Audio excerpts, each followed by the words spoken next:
What? Mm-hmm. You're too big for this room. You're too big for this room. Maybe not. Maybe so. Alright. Going to start pulling everything Are up. we there? What's up, guys? So some of you guys are probably be a light group today.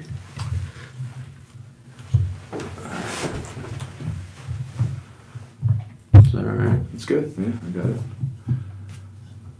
Perfect. So yeah, it's going to be a light one today. We had an incident happen. If you guys either saw on Facebook or if you saw on Instagram, I'm actually going to go post in the not Derby City, but the Jiu-Jitsu group really quick. Let those guys know. We had an incident with daylight savings time. We had a guest that we were going to bring on, and something happened. So it's funny that we talk about this because we were talking about how stupid daylight savings time is. Yeah, it's dumb. So it's arbitrarily like there, and we still observe it. Yeah. But so you tell the situation because obviously you were. So we were going to have a guest from Australia on the podcast, and when I spoke with them, they were. Should I say who it is? Yeah, it'd be fun. Yeah. Lachlan Giles. We're gonna have him on.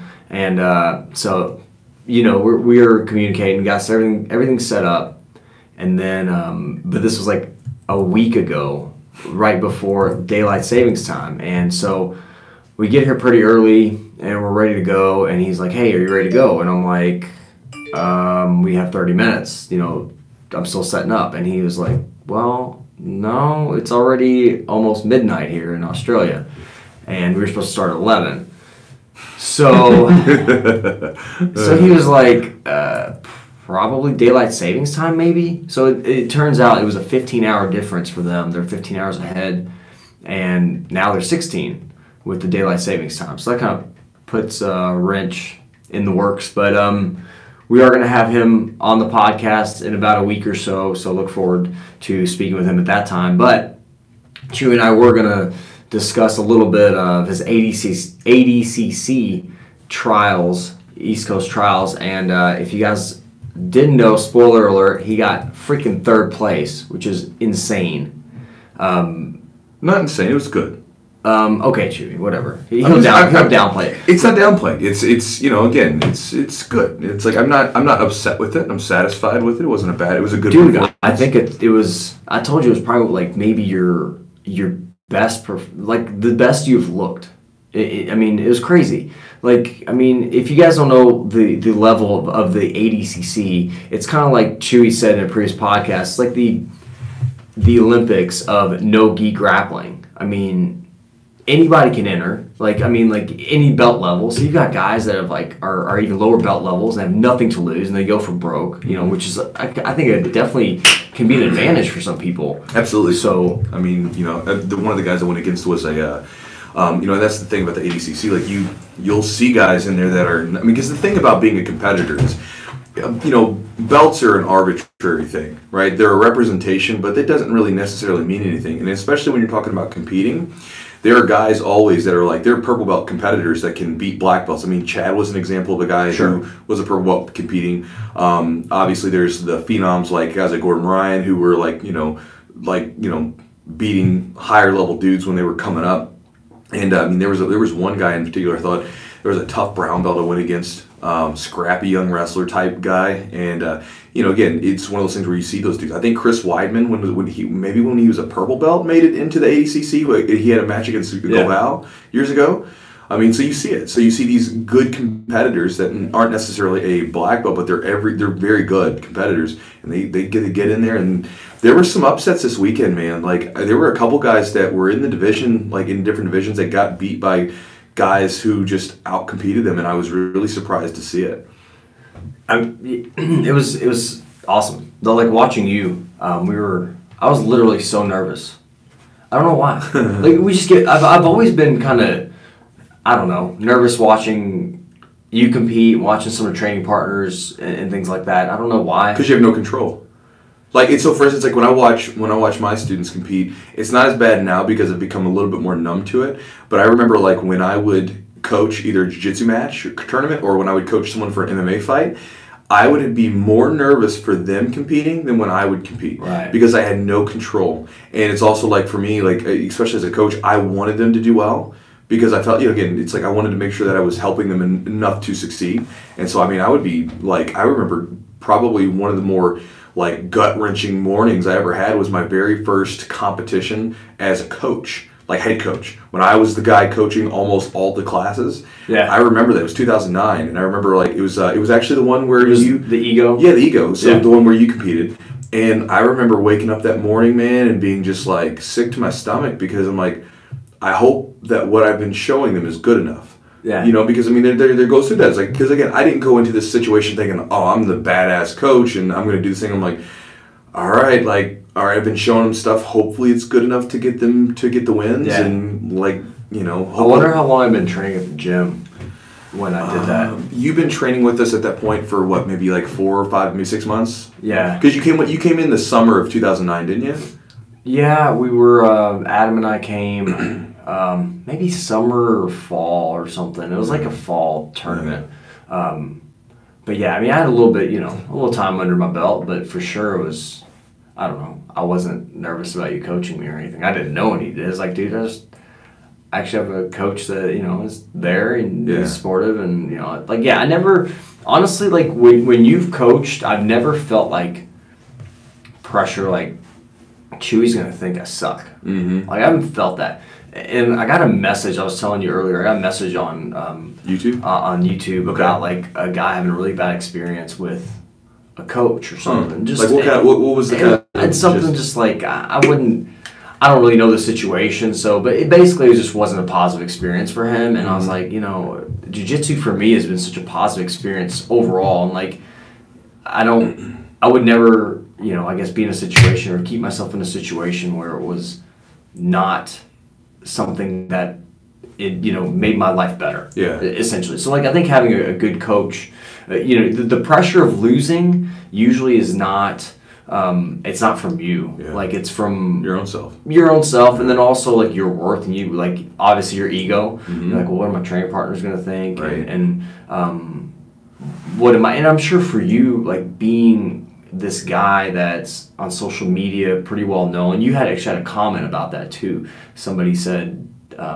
something about you being a YouTube guy. They're like when they were talking about Sprague's, like, oh, you beat the YouTube guy, And text is tone deaf, so that you could have meant it like, oh, you beat that guy that's on YouTube that's everywhere, that's like pretty good job, or it could have been like, yeah, you beat that social media guy.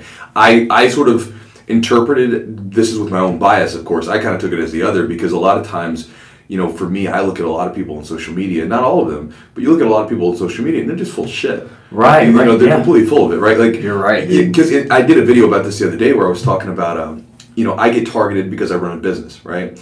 And I get targeted for these business things, and it'll pop up, hey, would you like to learn the business success secrets, whatever? And if anybody was watching the video, they were seeing this, right? And you'll see guys that, like, I'll research them, and I'm like, they've never run a business. Their only business is this business of selling you how to run a business. I'm like, so you're full of shit. Like, now maybe it works, but for me, I like to learn from people that have been in the trenches and done the thing. Right. And I'll say this, I've paid for thousands and thousands of dollars worth of coaching, both in jiu-jitsu, both in business, both in just everything and every aspect of my life. Because if I find someone that's done something, I'm like, I want to learn what that is. I want to learn how you did it. I want to pick it apart. So I'll pay them to coach or pick their brain, whatever. And it's by far the best money I ever spent. Right. But when you get those people that are just faking, it's another thing. And then, like I was talking about this in the video the other day where, Jess, she knows this couple that's in the fitness niche, and they both have really big followings, and because they're both really ripped, whatever, and they're like these Instagram model types, right? And it's always this like happy, living our best life, we're doing our thing, bullshit, right? And then they got a divorce. It was like a week after posting this picture where they're like, we're so in love, And then he's like, I guess they're trying to convince themselves. And then the next week it was like, she said, oh yeah, that couple, they got divorced. I was like, oh, cool. So it's just a smoke screen, Yeah. And then again, me being out there, for me, it's like it's important it's real. You know what I mean? So it's like, yeah, you watch me do this stuff, but I'm being real with you. Like, I'm not bullshitting you. Like, obviously, I make videos, I make products that I sell where I make a little bit of money for myself, that kind of thing. But at the same time, I was like, I'm not gonna pull the wool over your eyes. It's with 100% integrity that I do these things. Right. Because for me, man, like, my videos are an extension of my teaching inside the gym, because I know our students are going to look at them. So I'm not going to post bullshit where my students are going to come back and say, "Hey, Chew, I've been using that movie you put up there." But like, "Oh, don't use that one. Yeah. Don't use that one. That's not a good one."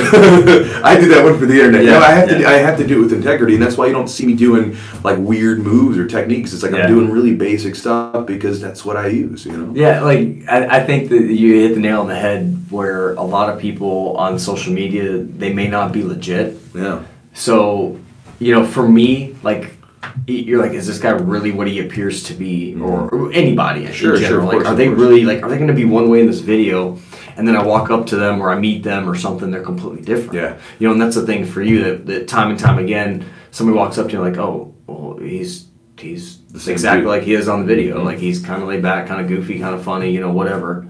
Just call him Goofy, by the way. I'm a fucking goofball. Yeah, yeah. So, but the one thing I will say, going back to what you said about coaching, if I was solely focused on competition, right? Here's the difference. Like, I like competing, but competing to me falls under sort of the greater arching umbrella of jiu-jitsu. It's a facet. It's not the whole thing, right? It's one facet of the greater whole. And, you know, if all I was worried about was competing, then you would feel some fucking pressure from me, because I would be barking at you the whole time, and I would make you feel that pressure, because if that's all I was worried about, then I would want you to do everything you could to win, right? But I personally, competing is a fun thing, but it's not everything to me. Mm-hmm. And to me, if like, I've been in situations where I was competing and I had that pressure and it ruined the experience for me. And I again, you know, guys that are doing their job, like you said, you got a career, you got all these things going on. You're not barking down the world championship adult class. You're not going to go beat Hodger tomorrow, right? You're in this thing where you're doing this for a positive sort of integration into your life, to where it builds up and benefits your life in some respect. And I wouldn't want to pervert jiu-jitsu by making it just this medal chasing thing, where then it's like, I don't even want to do this anymore, because it's become so much pressure. You know, to me, that you lose the soul of it. Right. And there are people that, again, that just chase medals and that's all they do. And that's cool if that's what you want to do. But as a coach, that's not where I want to go. I want it to be sort of like a thing that like benefits your life. Both, hey, you have this competition aspirations, great, we can help you out there. Maybe you just want to do this because you enjoy doing it. I want to hit those different things and give people options, but I don't want it to be something where you're going to sacrifice, you know, your sanity for this positive thing just to get a fucking medal. You know, it's not the way that I like to proceed with it. I don't know. I think competition, like we talked about before, it's important. I feel like it's important. I feel like I have to do it to keep myself sharp, keep myself honest, test myself a little bit. I've been really kind of, I don't know, it's been the first time I've competed in like a year.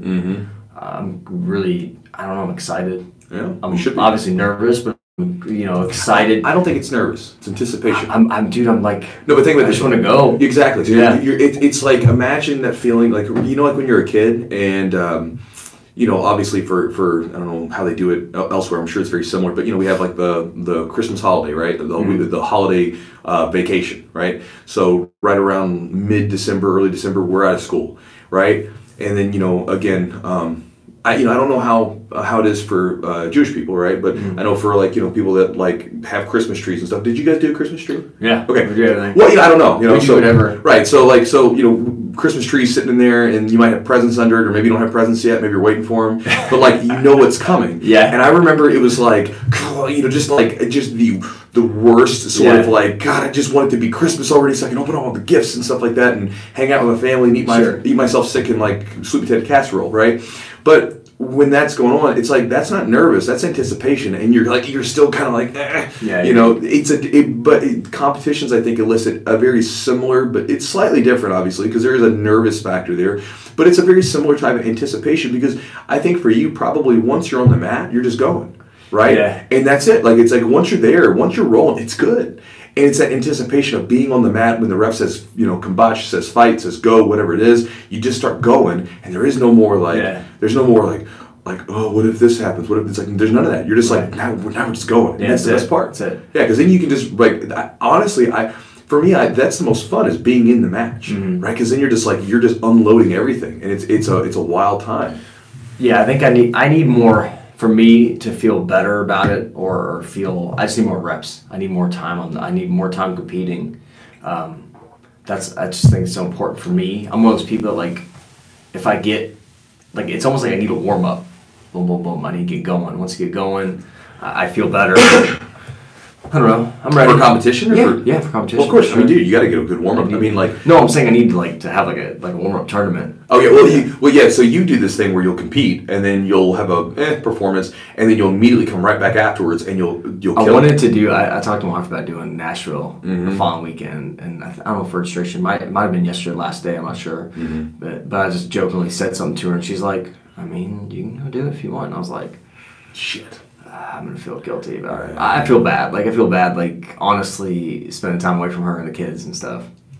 It's a constant struggle. Well, it is. But just, it feels selfish to me a little bit. Well, it is selfish, but the thing is by you building up yourself, you can better come back to them. Because to me, I think that, you need to have those things by yourself, to where you go out and you go do things on your own, go do things that you feel like you need to do.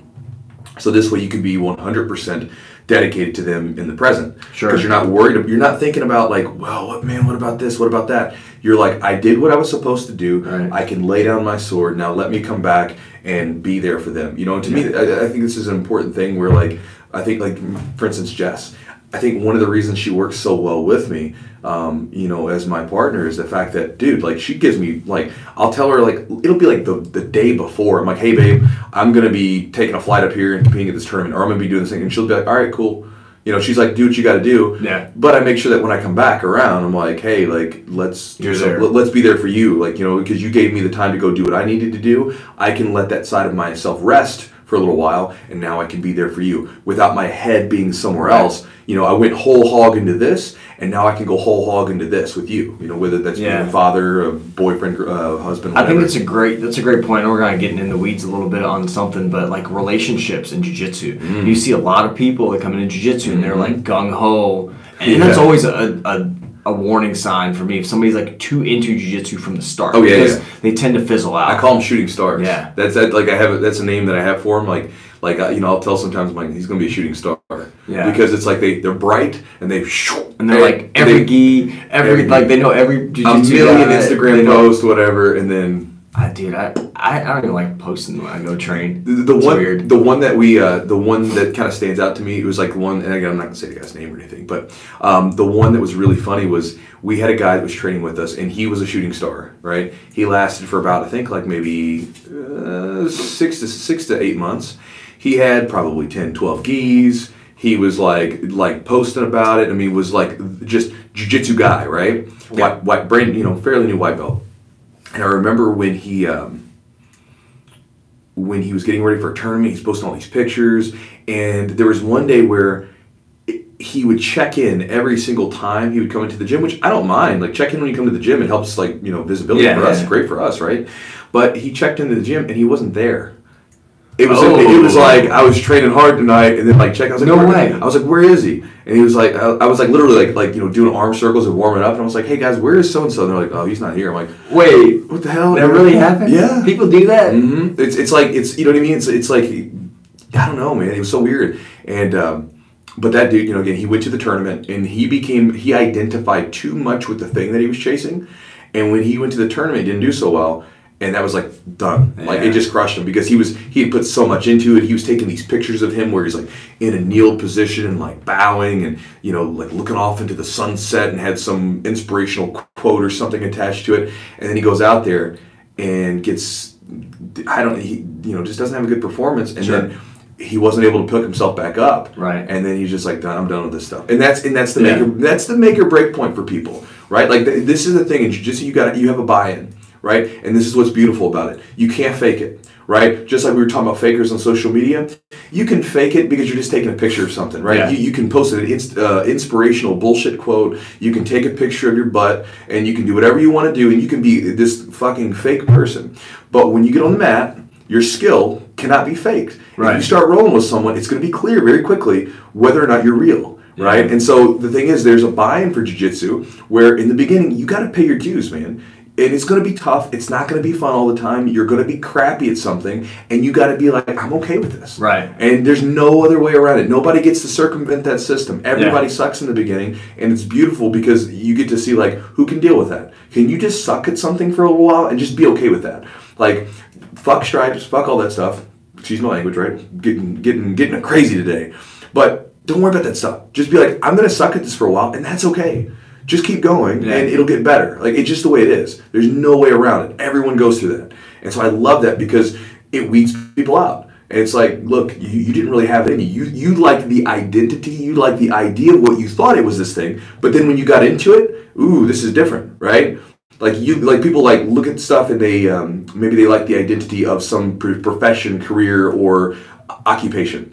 But then they get into it, like, man, this is a lot of work. Yeah. Oh. You know, someone probably like, I want to be a physical therapist. And you're like, oh, hold on a second. It's a lot of work. You got about 8 years of your life. Exactly. And then someone gets into it and they're like, man, this is a lot of fucking work. It's a lot. And like, oh, guess what? This is your buy-in, right? And so with jiu-jitsu, it's that way where, you know, you got to pay for it. And a lot of times, I think if people can get out of that white belt phase, I think of it almost as a plane lifting off the ground, right? You know, it's going, it's struggling. And then once we get them up off the ground, then they're up. Then it's fun because then you have the basic information at that point. I mean, again, belts are very, like, they're all over the place. They're very subjective. But for the most part, most of the time with a blue belt, you have your basic foundation of jiu-jitsu laid, and then you can just start to play all over the place. Right. And it becomes a lot more fun. Typically in that time frame too, you have hardened your body, right? Your toes don't hurt all the time. Right. You know, you know how to fall properly. Like all those like little things that were bugging you in the beginning, they're kind of taken care of. And now you can just play, right? And it's a lot more fun at that point. And so again, for some of you guys, because we have a lot of white belts watching, right? If you're here listening to this, right, and you're like, man, kind of get down on yourself, that's okay. It's just the way it is. Find something that makes you want to do this thing come hell or high water day after day, and just focus on that. Don't focus on your stripes. Don't focus on the belts. Don't focus on the submissions. Don't focus on any of this stuff. Make your focus on showing up. Because if you show up, you're going to get better. It's just the way it is. There's no way around it, right? You may get better, you know, less or more than other people, but that's you or you. Focus on that. So. Yeah, I mean, there's so many aspects. I mean, you talk about, like, I mean, I think number one is ego. You know, swallowing kind of your ego kind of thing. Because if you're not used to being bad at stuff, and you're going to be bad at this. Yeah, you're bad. You're going to come in and you're like maybe 20 years old and you're in really good physical shape, and you got a kid like Chad who's like 12 or 13, 14. Right. He looks like a skinny little kid that you can just push in the dumpster or whatever, and like he just comes in and just ragdolls you. And or like, on the other end of the spectrum, right? Maybe you're this athlete from some other thing, right, where you were good at something, right? And then you come in and then you have a guy like, let's say, Chris Dukes. Yeah. Chris Dukes is this normal, like, you know, middle-aged lawyer, right? And then, you know, just a regular-looking dude that if you saw him on the street, you would not look at him and go, "Now that he can kick your ass," you know. But I remember there was a situation where we were doing some live training where we incorporated punches and takedowns and stuff. Yeah. And this guy was like, he had been doing a little bit of boxing, you know, and I had the boxers come over and work with us a little bit, and like you could tell this guy was like very confident in himself. And Chris kept taking this dude down and submitting him. Like the kid would try to punch Chris in the head, and he would just take him down. And it was funny because you're like seeing this young athletic guy look at this, you know, this older fella, right, that doesn't look like some monster, and then over and over again he's just getting beat up. Yeah. You know, and you're like, huh, like that isn't that something? Yeah. You know, awesome. And that's again kind of the cool thing about it, because it's not dependent upon how athletic you are. It's not. I mean, it doesn't hurt, but there's always a way to get around that. Yeah. Like there's always a way that you can learn how to use technique and timing or whatever physical attributes you have. You'll learn how to use those and incorporate them into your jiu-jitsu. Yeah, Chris has a switch. Chris has the switch that like when me and him roll, like. He has that face. He'll turn it on. You can tell. You get that face. Like, he's like, I'm having fun, and all of a sudden it's like he turns it on, so Chris, you know, like we said, he's got some injuries. He's older. Yeah. You know, but man, he is mentally he's just. He can get aggressive. Yeah, it's like awesome. He has an aggression. I love it. Yeah, so I love when he does that. I kind of like laugh. I gotta chuckle at him and try to mess with him a little bit. It's so much fun. That's fun. But yeah, like we were talking about the relationship thing too. Like you brought up a really great point though. Like to be present. Yeah. You know, you give everything. You know, don't split yourself too many ways. Yeah. I just wanted to kind of touch back on that. Good. You know, a lot of people sometimes will fizzle out because they have a relationship, something new, and it takes their attention away. Right. But I think that you know, you have your jiu-jitsu time, and you have your, you know, family time, and you know, obviously some people like to mix those, have their kids come to jiu-jitsu, maybe with that, but like I'm just saying, like you're kind of here, kind of there, and you're not. You're with your partner, you're thinking about jiu-jitsu, and then you're at jiu-jitsu, you're thinking about your partner, and then like you are neither place, it's terrible. And you're not good anywhere. Yeah, and that leads to a problem because, like, say for instance, like, you know, obviously if you get into a relationship after jiu-jitsu, then sometimes that can pull you away. But like one of the things that's really difficult for people that are in long-term relationships when they get into jiu-jitsu is that they get into this thing and then they're obsessed with it for a short time, and their partner's like, what the hell's going on? You know, who's this other woman? Who's this other? You know, I mean, dude, or man, or dude, yeah, I mean, dude, you see that a lot where like people have to come to the gym and check and be like, are you cheating on me? Like, no, I'm sweating with these dudes, dude. Like some of my early girlfriends thought that I was like seeing someone else because they're like, there's no way you're going to the gym this much. I'm like, yeah, like that's it. This is what I'm doing. I like choking people. Yeah, I like more than I like spending time with you. Get over it. I like having like sweaty men jump all over me, right? But the thing is like you're saying, you have to be present, right? Like I got a question from a guy which I did a video on where he was talking about he's getting ready to have a baby. Right? And he's like, okay, what can I do when I'm, because he's like, I'm not gonna be able to train while I'm having this baby and being there for my wife, whatever. What can I do to maintain my progress and whatever? I was like, no. I was like, I was like, all in on baby dad time. That's what you need to do. Like, don't split it up, because it's like if you start splitting everything up, you just mess it up. Like, you need to focus on one thing at a time. Like, when it's time to do jiu-jitsu, 100% jiu-jitsu. Don't be thinking about anything else. When it's time to be there for your wife, your husband, your girlfriend, boyfriend, whatever, 100% in them. Don't be like fucking around on your phone, like searching up the next YouTube video. Yeah. Unless it's mine, of course. I'm just kidding. But you know, don't be like searching that stuff up. Like, be there with them. Yeah. And because a lot of times, if they see that like their time is being like intruded upon by this thing, they're gonna get pissed. They're like, man, like you're training all the time, and now like when we're like, you know, having dinner together, you're like watching this like chip-toothed guy on the line talk about jiu-jitsu, right? like just hang out with me a little bit, you know? So you're talking about Dan Bilzerian? Talking about Dan Bilzerian, yeah. But yeah, you got to be committed. You got to be 100% present with whatever you're doing at the moment. And I mean, again, there's time for everything, right? Like, you know, there's time for spend with your partners. There's time to spend with, you know, other things. And if, like, you know, people don't feel like they have time, go look at your usage stats on your phone. Yeah. And you'll quickly realize you have plenty of time. Because you'll look at like, oh man, I spent X amount of time on this particular app or whatever. You have plenty of time. Yeah. You know, you can spend time. So be present in like the moment to moment. You know, if it's jiu-jitsu, 100% there. Right. If it's family time, be family time. Be all in. Don't split it up and mess it up, because it's just, again, anytime you do something halfway, it's gonna suck. Right. You know.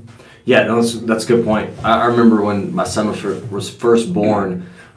Maybe he was like I don't know how old he was, a couple weeks old, month old, but like I went and did that tournament. Me and you went to, you did the black belt invite tournament. You ended up winning that. It was an ego tournament.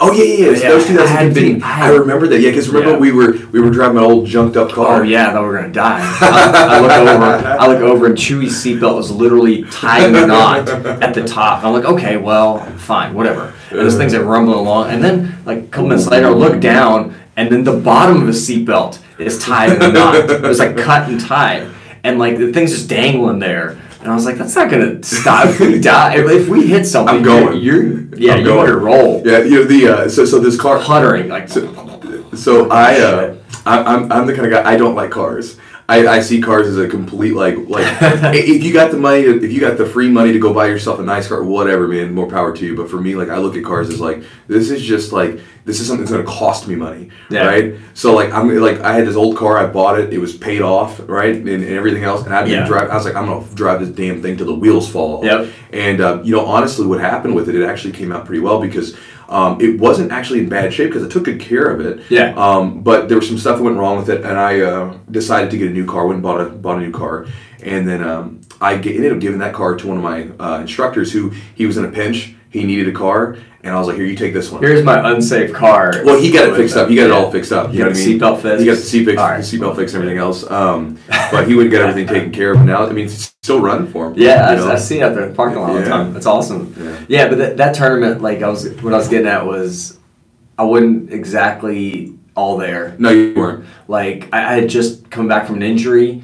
And I was like, I'm just going to go see what happens. So I thought that my mentality was no pressure.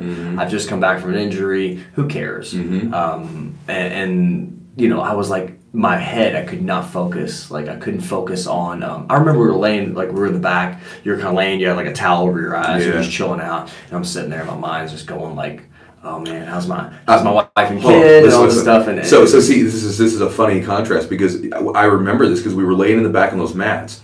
You looked at me as like, oh, he's just chilling. I wasn't chilling. I had my headphones in. I always find one song that kind of elicits a certain response. I had the song playing, and I was going through that match. My heart was boom, boom, boom, boom, boom. Because what I do is when I go to a competition, as soon as I walk in, there's generally a vibe. I almost like, as soon as I walk in, I get this like feeling, right? Yeah. And I need to go get space, and I visualize and go through the matches at least for literally probably about 20 to 30 minutes. It's like I visualize and see the matches happening over and over again, and I get that that initial like nervousness out of my system. Nice. So I was just laying back there visualizing matches, like seeing myself hit technique, seeing myself get submitted, seeing myself going through all the scenarios and letting it play out in my mind. So this way I could kind of get through that initial like nervousness, and this way I could be calm. So so it looked like I was chilling, but I wasn't. Like internally, I mean, I was in my heart rate. I mean, I had that feeling of like going, you know, it wasn't as calm as it looked. It's just like it looked like it was, you know. But I know what you mean. I'm sorry. Yeah, no, it's good. But it was I just couldn't calm down. That, you know, I couldn't focus. I wasn't there. I literally should have probably lost all my matches. I literally hit a Hail Mary triangle from bottom, which I'll hit it every now and again. But it was just it wasn't your best performance. No, it's fine. But so being focused is so crucial. Like now, what I do. But then right afterwards, you competed again. I don't know if I did. You competed soon after because I remember you were so pissed about it. You were so like. I'm always pissed about stuff. But you were so like peeved about it. I think you competed like soon afterwards, and you went and did great that tournament. Yeah, I think maybe we did like one of the IBJJF or something. Yeah, something like that. Like you went and like you're like, I'm competing good. Like boom, done it. Yeah, I've always needed that though. Like for me, I've always like I have a hard time, like we talked about, like calming my head down. So if somebody gets the better of me, like in training, like we talked about this off the podcast, it like one of our training partners that gives me a hard time. Get stuck. Yeah, he's tough. He's tough, and so like in my head, I'm like, I want to go back. I want to do it again, and he hasn't been in the gym, so I haven't been able to kind of really like in my head right the ship, which is not necessary to do that, but for me, sometimes I feel like I need it. To correct. Well, I mean, you know, it can be here's the thing. It can be a good thing and a bad thing. It becomes a bad thing if it bothers you, but having someone in your gym that can be at times like a white rabbit, right, the person to follow, that's not a bad thing. Right. You know, like because I know that for me, like I always like when I was coming up, man, like I always had guys that were like better than me that would like. They would catch me in something, and I'm like, all right, I want to roll with them again because I don't want to let them catch me again in that. Right. So, like, for instance, I would roll with Kyle. And Kyle would, I mean, back in the day, man, Kyle used to beat the brakes off me. And so, like, it was a slow, like, removal of what he beat me with. Right. Like, okay, I'm not going to get triangled today. All right, I got armbarred. So, it's like, let me try that armbar. Okay, he friggin' applauded me. You know what I mean? It was just that kind of thing. Right. Or even, like, when I was training back in the day, like, as a blue belt, I remember there was a crop of us that were blue belts that were pretty tough. And you know, on some days I was usually the better one, but on some days some of them would like nip at my heels and catch me in something, and I would come back and I'm like, all right, like he got me last time. Right. I wasn't mad about it, but he's like, he got me last time. I'm not gonna let him get me today.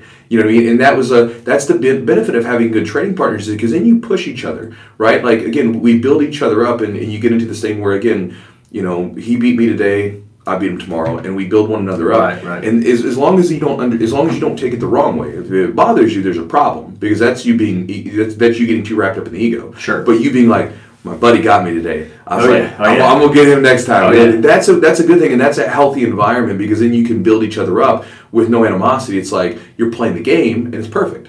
You know, because then we're being competitive, we're pushing each other to be better, but at the same time, it's with no like sort of. There's no underlying sort of animosity towards one another. You know? Yeah, that's great. You know, like you talked about like tournament prep, and that's something I want to get into, because like we mentioned earlier, you did the ADCC. You got third place, which is incredible. It's good. Yeah. It's great. It's good. It's great. Don't downplay it. I mean, there's a lot of guys that would like to be up on the podium, so I made it there. You did, and you did it in a way that was like very fun to watch. You didn't play not to lose. You played to win. I will tell you when we get to it in a second.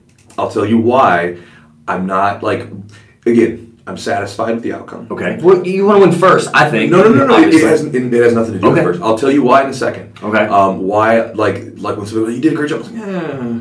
You know, I'll tell why. Because it has nothing, my placing in a tournament never is really, I mean, it's cool to have, but those medals, dude, like, I like, before I went down to when I got my flight up to New Jersey for this tournament, I still had my Nogi Pan medal in there. I was like, my goal was, let me take this out of there before I go up. The medals don't mean anything. What means something to me personally at this point is like, how do I feel with my performance? Yes. And not just about the win or the loss, but how did I approach the performance? That's very important to me.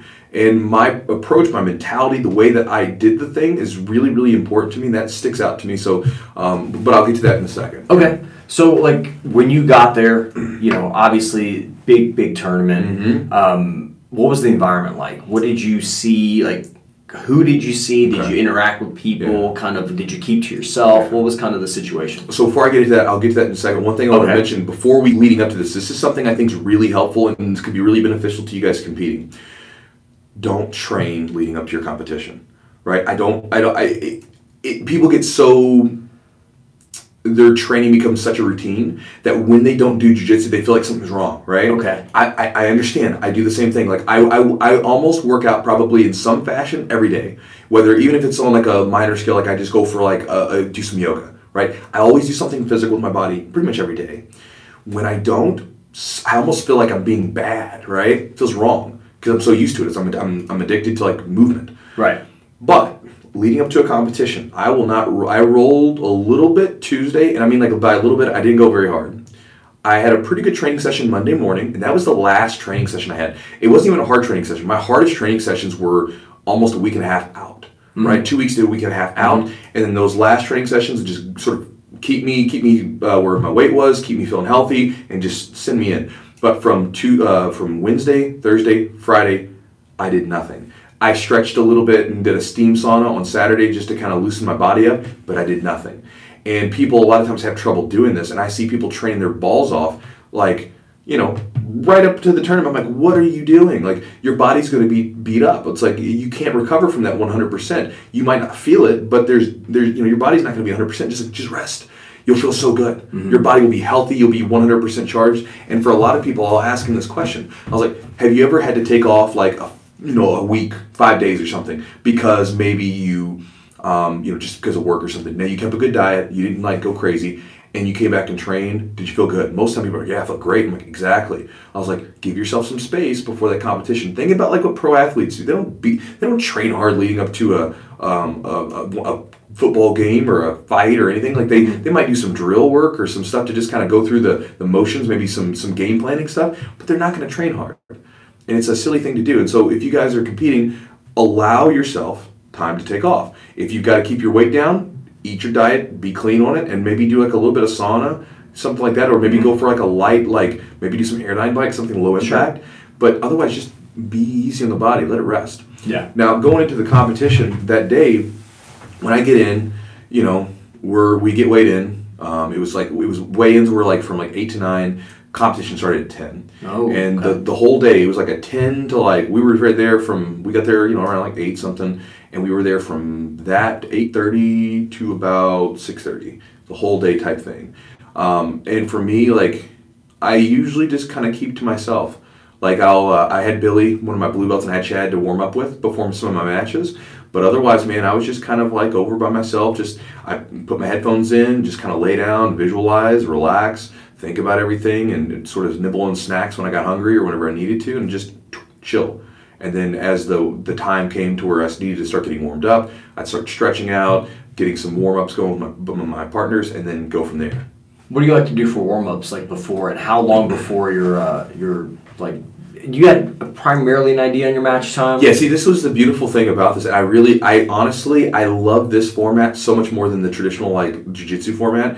They ran it like a wrestling tournament, right? Where basically they have the brackets made, and then you have like let's say for instance you're in the quarterfinals round, they'll go through from lightest to heaviest all the quarterfinals matches. Okay. And then they'll go to the next round, semifinals, lightest to heaviest, and they'll go all the way down. So you end up getting a fairly substantial rest, anywhere from 20 to 40 minutes, which is nice because that gives you time to recover so that you can go out to the next match and be the best person. It's like thinking about a sprint, right?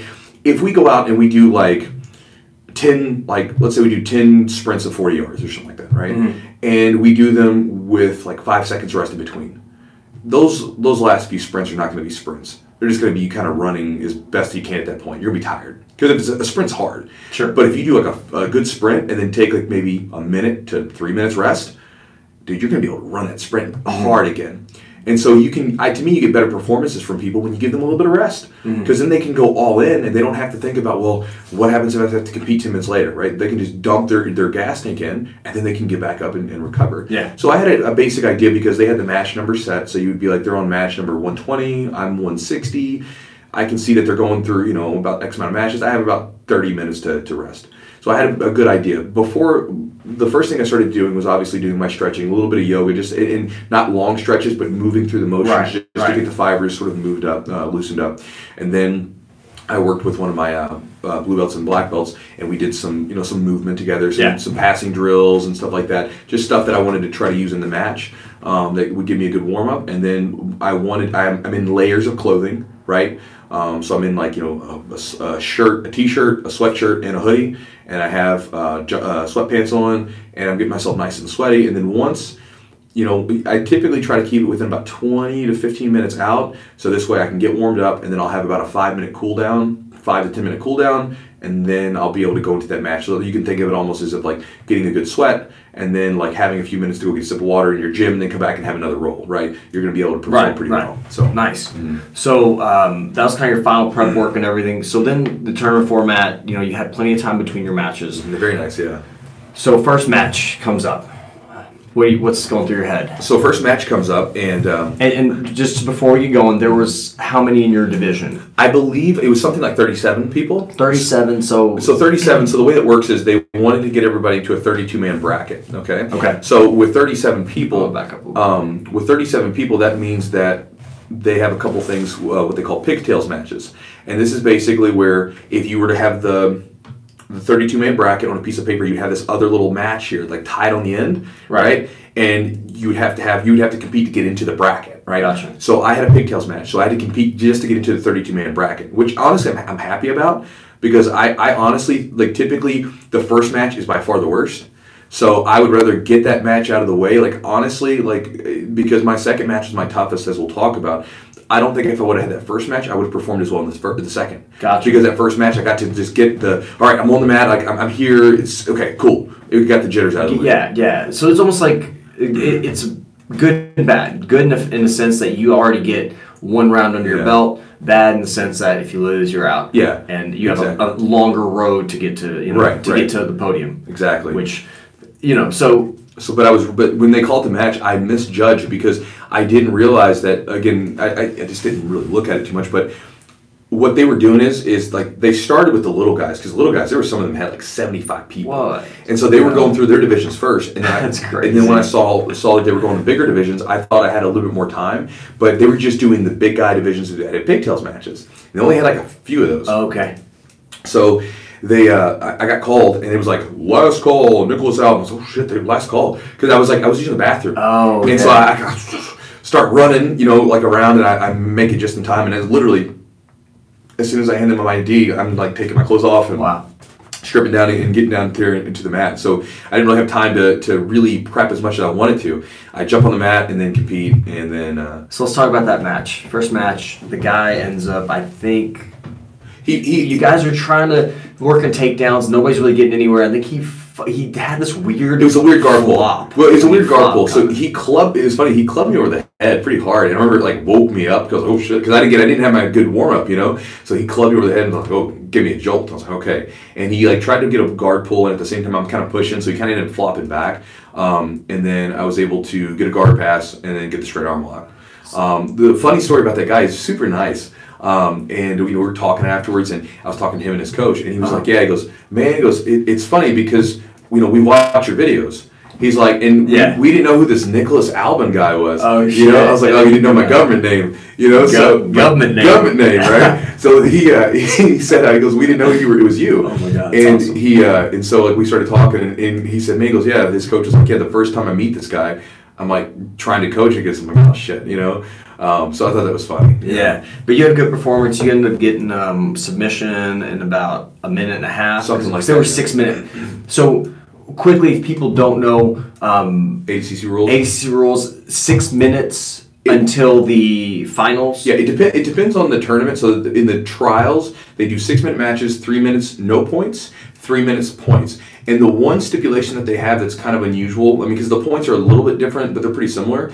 The one stipulation that they have, though, is once the points start, if you pull guard, that's a negative point. Yes. -1? -1, right? Okay. And in the finals matches, they're 8 minutes, and it's a 4 minutes no points, 4 minutes points. But if you pull guard at any point in the finals match, even in the nose points round, you still get a negative point. Wow, okay. So basically, it really favors people to, one, either you should have some wrestling, or if you pull guard, you better work your butt off to make something happen. Yeah, so make it count. It gets rid of, to me, it gets rid of a lot of passivity that comes from people just pulling guard and just sitting and doing nothing. Gotcha. Like, because if you pull guard, you better be ready to work. Right, you know? Right. No, so that's interesting. I mean, I guess, it does kind of force that aggressiveness and, you know, deters people from pulling guard as much.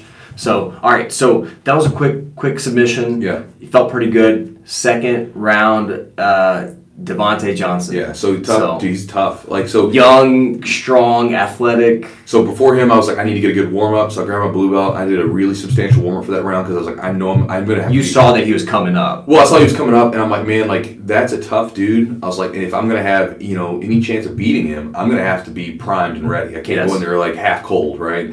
And so I got a good warm up, and then we go against each other, and it was a tough match, man. He was as strong as he looks. Incredibly strong, and we locked up. We played around on the feet a little bit, jockeying for position, and then he ended up pulling, sitting down. I started to, I jumped right in there, was trying to pass. I tried to go for some of my over-under, double-under stuff. Couldn't really get anything going.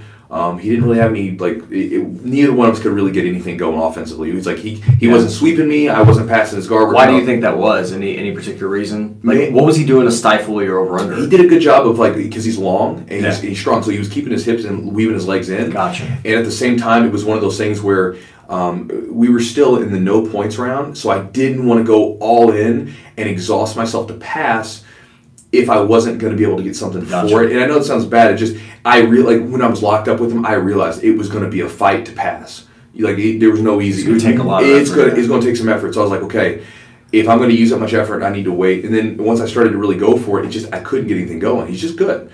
And it probably wasn't the best pass to use for him. Looking back at it, if I was to have to go against him ever again, I probably wouldn't go that route. Because it just wasn't the best one for him. Okay. But we got kind of locked in a stalemate. We ended up standing up, both going for takedowns. I had a couple of attempts that just ended up, I had a good double attempt but he was on the outside of bounds. So we go over into overtime because it was 0-0. How long is overtime? 3 minutes. So it ended up being a 9-minute match. 6 minutes regulation, 3-minute overtime. We go in the overtime. I think I had the closest attempt for a takedown. He shot in for something. I blocked it, and then I reshot in on a single leg. Took him down, but again, we ended up outside of bounds. But it would have been. I think it would have been if I had space. I think I would have been able to get it. Sure. But again, he played that position really well. So when they brought us in at the end of the regulation, they were like. For me, I honestly felt like it was a boring match because I didn't get as much going as I wanted to. But from everybody that watched it, they were like, "Oh, it was a fun match to watch." I'm like, "Sure, it's good." Because again, I wanted to be for. I was going for it. It just I couldn't. He's a tough dude. So afterwards, they bring us back. They give me the ref's decision, and you'll see it on my face. I was like, "I got it." I just, with that kind of thing where it's out of your control, you're kind of like, "Let's see what happens." Right. So. Well, I think us watching, the thing that I noticed was every time you guys went out of bounds, you popped up. You jogged, ran to the center, always, and you were ready. You were first, always, every single time. And first of all, that shows that's kind of a mental warfare thing because I think you're like, oh, I'm not tired. Let's go. I'm not tired. And the other aspect is I think it shows aggressiveness. I think it shows you're itching to get after it. So I think maybe in the judge's eyes, but I think you were more aggressive. I think more of the times you were going forward. and trying for the takedown, and you had closer. I think you had more attempts and closer attempts at actually getting a takedown. Yeah. So that's what I think was the difference. You're more aggressive. I mean, that's what the guy said. Like one of the announcers that was saying, he's like, he thinks I got it on takedown attempts, and I mean, that's fine. Like I said, he's a tough dude, and I was fortunate to get the hand raised. The running in back into the center, that came from wrestling, because you were always supposed to do it, right? You're supposed to run back and like look like you're ready to go, And for me, I do it because there's been several tournaments over the years where like dude, literally, I'm burning. My lungs are burning. My hands are cramping up. I don't feel like I can even go anymore. But I get up and I run back to the center, right? Because I'm like, because I can see that they're starting to get tired and they're like slowly walking back. And I want them to be. I want them to look at me like this dude's a machine. Like, he just keeps coming, right? And that's what I want to look for. So when I go back to the center, a lot of times it's because of that. Like there was one match I had years ago. I was a brown belt. I was up against a black belt. And I remember I'm literally, my hands, I can barely close or open them, right? They're just like so locked from my gripping because we had I think it was like a 10-minute match. It's fun. Yeah. And I tied him up at the very end with a Kimura. So I was cranking as hard as I could to get the advantage, to give me the advantage. We go into overtime. And I'm getting up kind of slow. And my buddy, Dave Riley, goes, Chewy, he's getting tired. He's tired. Get up. Get ready to go. And I look at him and I can see he's tired. So I start jogging around the ring until the ref like comes back to start us up. So I'm just jogging and I'm like looking good. I mean, literally, man, it's a show. Like I'm just in as much pain as he is. But I'm like, I'm not going to show it. Right. Because I want him to think that I'm not. I want him to be like, fuck, this guy never gets tired, right? And then we went again and he broke. Right, and I was able to get the submission and win. And so, like with those situations, no matter who I'm competing against, you'll see it every match I do almost. I run back to the center because I want someone to look at me and be like, "That guy never gets tired." I'm like, I get tired, but I don't show it. Right. Because that's why, like in class with when we train, like I don't allow people to like bend over at their hips. Right. Like you stand up straight and you look like you're ready to go always. Because it's just a mental thing. If the body, like, stand up straight, your body will follow. You're not tired.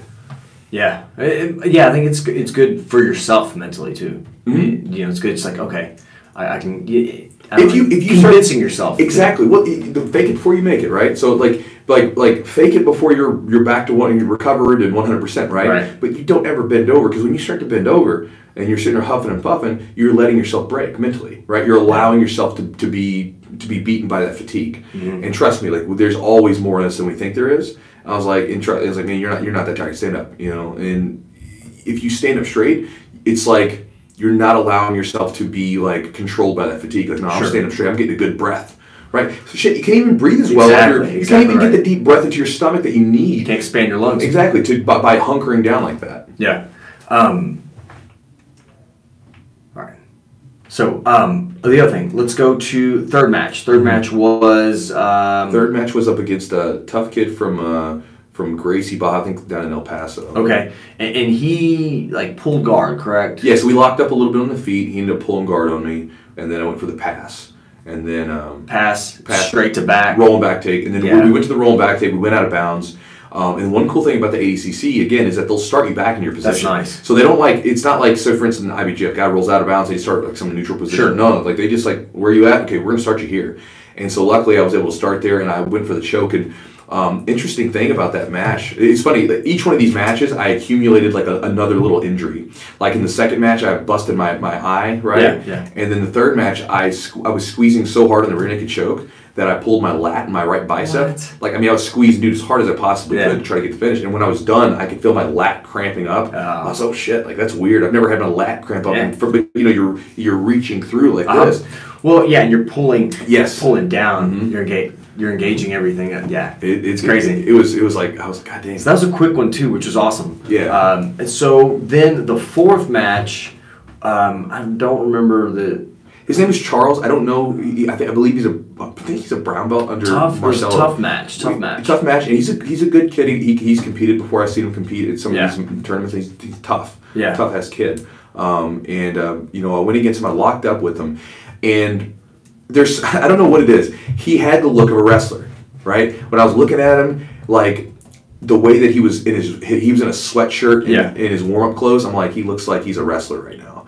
And then when I locked up with him, I could feel his movement. I was like, he feels like a good wrestler. Yeah. Like, I don't know how good he is, and I felt like I could still get a takedown, But I felt like for efficiency's sake, I was like, you know what? I think I'll be better suited to pull and play from the bottom, right? You know, and then go from there. You know what I mean? And again, I'm gonna follow my intuition. My gut was telling me to pull. I'm gonna pull. Let's see what happens, right? And that was weird for me. Yeah, because I've been playing the whole time on my feet, right? And I mean, this is part of it. Like, this is strategy, right? I'm like, okay, he's probably expecting me to play this takedown battle with him. I was like, okay, so if I pull, he's probably going to be like, what's this guy doing? I just watched him play the top position for 3 matches. Yeah. And he's, what is he doing?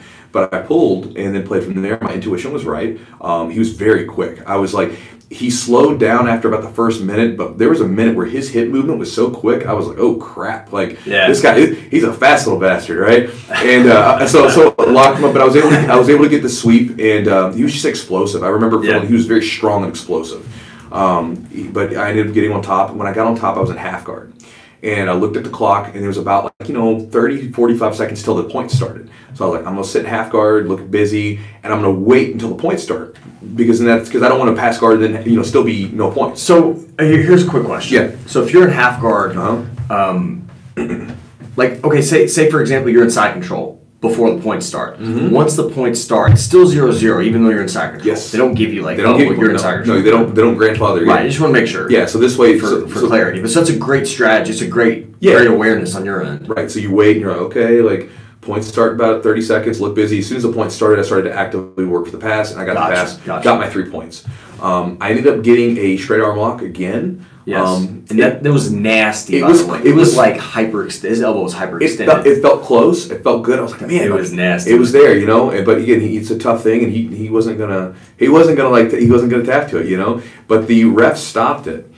Because he thought that he heard the guy say tap. Because the guy was like moaning or something? No, grunting. He's like, he's like kind of making noises, trying to push out of positions, And so the ref, they said that they will not stop it if you scream. They will not. They will not. But if you tap, say tap, tap, tap, whatever, they'll stop it. Right. There was a difference because they talked about this at the rules meeting. If you just scream, they're not going to stop. Like, you keep going, we're not going to stop if you scream. But if you say tap, we'll stop it, right? And so he thought he said tap, and then the ref was like, you could tell the ref was like, ah, shit. Like, you know what I mean? Like, I thought he said tap, and he was doing it on his best interest. He didn't want to. Right, he didn't want to get injured. But the kid was like, I didn't tap. And then, he looked at me, he goes, did you hear tap? I was like, and I told the ref, like, man, I didn't hear tap. I was like, I'll go again if you want. I was like, I'm like, I'm not going to. That's awesome. I'm not going to take it away from him. I was like, if he feels like, I assume that most people are pretty honest about it. I was like, and I didn't hear him say tap, so I'm like, I don't want to, maybe there's only a minute 20 left. I was like, maybe there's a chance he can beat me. I wouldn't want to take that away from him, and I wouldn't want to win a match being like, oh yeah, he didn't actually tap, and then I started bitching about it, so the ref didn't let us go again. I would rather be like, look, we finished it out like it's supposed to, and we did what we were supposed to do. The thing that us watching, we didn't see all that going on. We just thought that the ref made an error, or whatever it was, and then so. The hard part about that is you kind of stop the momentum of the situation. Sure. Like when you re-grip, because he put you all back in the same position, a straight arm lock position, what happened right away was as soon as he said combate or whatever he said, he popped right out, which can happen. Because you're basically at rest and then you're engaging right away. So right, exactly. And then you also have this thought where because when you get caught in something in the moment, you don't have time to. It's like, oh shit, I'm caught. But when you have a second, okay, I'm getting caught in the straight arm lock here. What do I do? Exactly. You have time to think about it and problem solve. Yeah. But the one thing that I saw was you didn't get deterred. Yeah. It was at no time to see you look down, shake your head, look deflated. Yep. You just said, all right, let's fucking go. Let's go. And so that was awesome to see. That was great. It was great because we talked about this. Say your match gets changed times, your location, or whatever. Something happens. Something's going on.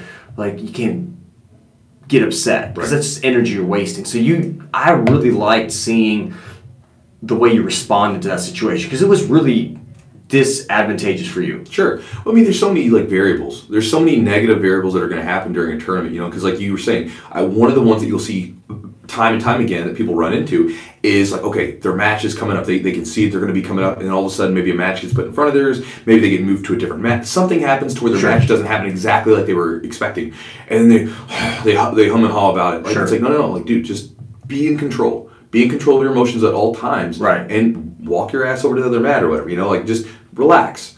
You know, and then even like, you know, I mean, dude, I've had so many crazy situations. When I went to the fight to win, getting ready to go, I'm all warmed up, and then the stream goes down, right? The flow grappling stream went down. So I'm sitting in the back for like 20, 30 minutes waiting to go as my body's cooling down. I'm like, shit, you know, like I want to go. You know, I remember, you know, years ago, like having situations where I remember there's one I went to the Arnold's and my match was supposed to be around somewhere in the neighborhood of 6 or 7 o'clock. Right. It ended up being closer to like 8, 9. I remember my absolute though, like the open bracket was at like midnight. You know, it's like it wasn't supposed to last that long. You know, and at that time I was really pissed about it because I didn't understand. I didn't know how to like. I'd come from wrestling where everything ran like tip top. You know, like clockwork, and then I'm watching these jiu-jitsu matches going, and I'm like, there's like 10 mats, and like what? There's 4 of them that are open. What the hell's going on? Like, what's wrong with these guys? Had these these refs are just kind of hanging out, like not doing anything. You know, so you can't control. You only can control what you can control. And is you like and for me, man, like I'm not gonna like worry about the ref stop, whatever. Okay, cool. The ref stopped it. Let's just restart it. Like you know, I don't want to. To me, I don't want to use the negative energy to like, no, man, you didn't, you whatever. I don't want to fight it that way. And honestly, I didn't think he tapped, and so I'm not going to try to win by being a baby about it. I would rather for my own integrity, I would rather give him the chance to beat me in that minute and a half and win like that than like say, no, he tapped. And then like, because I think if I would have, the ref would have just not done it. It would have been done. Yeah, but to me, that would have been a weak thing to do. So I'm not going to do that. And again, you can only control what you can control. There's no sense in putting effort towards the stuff you can't. You know, you talked about also being respectful in jiu-jitsu, like shaking hands after, you know, you want to win respectfully, you want to lose respectfully, but you also want to like, you know, you want to be honorable during the match. You don't want to like try to fuck somebody over or get a fast one on somebody, whatever it is. So I thought that was kind of cool too. Yeah. I mean, this is your integrity too. I'm an asshole when I compete. Like I'm going to try to rip your head off. Like I'm going hard. Right. Like I mean, like when we're locked up. I mean, I'm digging the side of my face has like dry skin and like burn on it because I'm like grinding my head into theirs. So I mean, I'm being mean in a way. But once it's done, it's done. Right. It's like once I'm done competing, I'm done with that mindset. I'm like, cool. Like we're back to being 2 guys that do this martial art thing. We're no longer combatants against one another. It's like we're both guys that are in this greater whole. We've tested ourselves to see who the superior one was on this day in this moment. Mm-hmm. Now it's done. Right. Yeah. So that match, was that a decision? That ended up going to decision. Yeah. Okay. Do you want to? I won 3-0. Yeah, okay. So I won 3-0. I almost took the back, and stuff. I just couldn't quite get it. The kid was tough. Yeah. And this kid, he's a man. He's a dude. Like I'm saying, like I call people kids now because I'm like I feel like I'm like if they're in their 20s. Yeah, they're in their 20s and stuff. I'm like in 33, but he's a tough dude, man. So that was your 4th match. Yeah. Match number 5. Yeah, match number 5. You look across the bracket. Now so let me give you a little background on this one. So Tim Spriggs, definitely the favorite of the tournament, right? He's won before, and he's by far he's a really good American grappler. I mean, you could make he's pretty fantastic. I mean, he's one of the best American grapplers. I mean, there's no doubt about it. He has wins over some really big names. And so with Tim, I'd competed against him in Atlanta in 2014. I was coming back from knee surgery and stuff, and I gave him I didn't get submitted. I couldn't really get much offense going, and I remember like trying to engage on him, and he's good.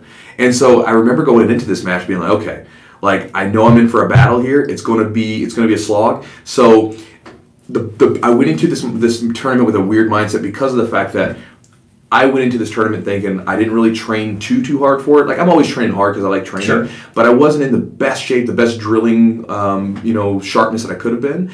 And so I kind of went into it with, man, the whole tournament was like, I'm not going to win this thing. My job is to go out to the next match and just make sure that they know they had a good match. Make sure that they were in there with the guy that was like pushing them. And I'm going to go for everything I can. Yeah. And whatever happens, happens.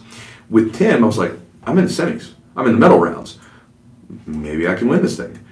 Then a nice change. And then I was like, okay, I know Tim's going to be tough. I'm going to conserve a little bit of energy. And I was thinking, all right, I'm going to conserve a little bit. And right around the 4-minute mark, I'm going to start unloading and just go. And sure enough, I'm conserving, right? Which is not my style. It's not how I do belt. It's not what got you to the dance, baby. Exactly, right? It's not what got me there. And sure enough, man, he with a guy like that, man, you can't slip with a guy that's skilled, like you make one mistake, you pay for it, and that's exactly what happened. He got a highlight reel jumping guillotine on me, and like he caught me, and I was lifting up, and I was kind of falling out of bounds, and the ref like says, like basically pushes us a little bit back in, and I'm like, I fall back, and then I was like, dunk, fell back, kind of bumped my head on the mat. And then I get up, I tell Tim, I was like, man, go win the finals, good job, brother. And like I'm seeing stars. Yeah. And then like the person on the mat says, you okay? I'm like, I'm fine, yeah. And then I hear Nicholas Albin on mat 1. I'm like, oh, and I'm on mat 3 at the time. I'm like, oh, cool. So I'm gonna go for my 3rd place match. So was it right away? So the time, like. I'll get to that. So I walk over, and they gave us a little time because the guy that I competed against had a tough match in the finals, in the semifinals. So he needs a little bit of time. I was like, give him as much time as he needs. And so I walk over there, and then I'm just like sitting down on the mat. There's a picture of me where I'm just sitting back on the mat waiting for the match to start, and I'm just like looking at myself, going, "You motherfucker!" Right? Because it's not that I lost to Tim. Because on that day, I think I probably would have lost to Tim. It's just what it is, right? He was the dude that day, right? But I would have rather went in there and lost, even if it was the same exact way, knowing that I was going for the kill. I was going after, right? Yeah. Because I went in there, okay, I'm going to be smart about this, whatever. I'm not a good smart grappler. I'm a good dummy that just goes in there and tries to go for it, right? You're a good Wookiee. So I was like, man, I made that mistake. And I was like, I would have rather gone in, again, because to me, competitions is always about like the conquering of self, right? Sure. So I was like, I lost myself in that moment because I was like, I might be able to win. Yeah. That would be kind of cool, wouldn't it? Yeah, it would be cool, Nick. And I screwed myself up. I got out of the mentality that was serving me well. So when I went into the finals match, I was like, screw that stuff. I was like, we're going back to like going for the kill. I was like screw points, screw winning, screw losing. We're just going, And so match number 6 was for 3rd place. 3rd place, yeah. And again, the straight arm lock. Straight arm lock, yeah. That was quick. So I was able to get the dude, man. I felt bad because he. I heard him over there, and he said he didn't have like a bunch of snacks with him, and it's a long day, right? Yeah. So he was like, he said he's pretty, like we were talking, and after he's like, man, he goes, I'm sorry I couldn't give you more than what I had. He's like, man, I'm wiped, right? Like, and it's a long day, man. Sure. We're all just like zapped, And but luckily throughout the day I had electrolytes. I have an electrolyte and amino acid powder, and I would mix that with coconut water. I had some simple sugars, like some chocolate covered blueberries, some like Laura bars, things like that, bananas, things like that I could eat throughout the day to keep the energy levels up. Yeah. And then, but we get in there, and I don't know because he's a pretty good wrestler. I don't know if I got the takedown or if he was pulling, but I kind of felt like a takedown. I felt like he was like, all right, I'm going to go down and try to play there.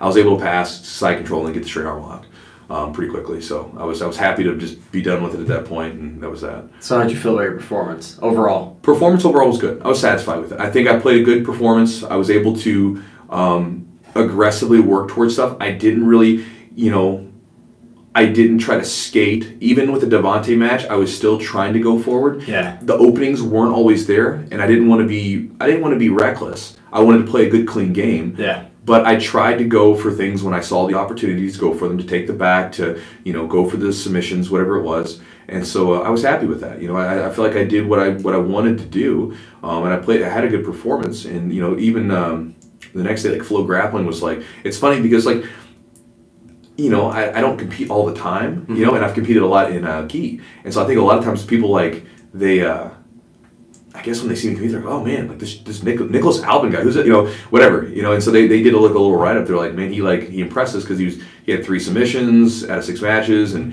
I guess they did the stat. It was those 3 matches were under 4 minutes. Yeah. You know what I mean? So it was like, I felt good.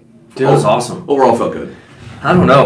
Like I don't know. Like it was incredible. It was incredible because we had some other guys competing and have as good of a showing, and it's nice to see that.